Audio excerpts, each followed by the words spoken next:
ఇక varicose veins నుండి విముక్తి పొందండి. ఎవిస్ వాస్కులర్ సెంటర్ ఇప్పుడు మన KPHP లో గ్రాండ్ ఓపెనింగ్ ఏప్రిల్ 4వ తేదీన.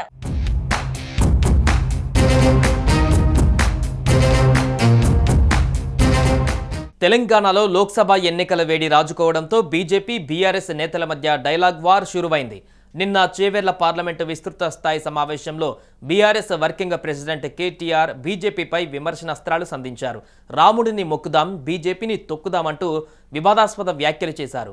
ఈ వ్యాఖ్యలకు ట్విట్టర్ వేదికగా బీజేపీ జాతీయ ప్రధాన కార్యదర్శి MP Bandi Sanjay strong counter ఇచ్చారు.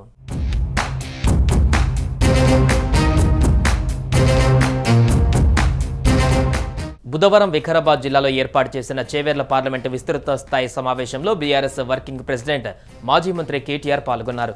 ఈ సందర్భంగా ఆయన రాముడిని మొక్కుదాం, బీజేపీని తొక్కుదామంటూ బీజేపీపై విమర్శనాస్త్రాలు సంధించారు.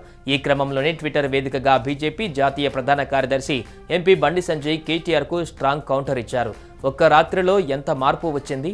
జై శ్రీరామ్ నినాదం మీకు తిండి లేదా ఉద్యోగం ఇవ్వదు అన్న దగ్గర నుంచి ఇప్పుడు రాముడిని ప్రార్థిద్దాం అనే వరకు వచ్చిందని, ఇది రాముడు రామభక్తుల శక్తి వల్లే అంటూ సెటైర్లు వేశారు బండి. భక్త రామదాసును జైల్లో పెట్టిన తానాషా లాగా శ్రీరాముడిని కలలో చూసి రామముద్రలు దొరికినట్లే కేసీఆర్ కొడుకుకు రాత్రికి రాత్రే జ్ఞానోదయం అయినట్లు కనిపిస్తోంది.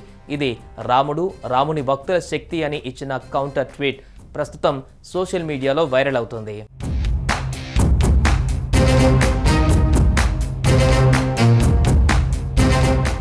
సుమన్ టీవీలో మీ పర్సనల్ అండ్ బిజినెస్ ప్రమోషన్స్ కోసం కింది నెంబర్కి కాంటాక్ట్ చేయండి.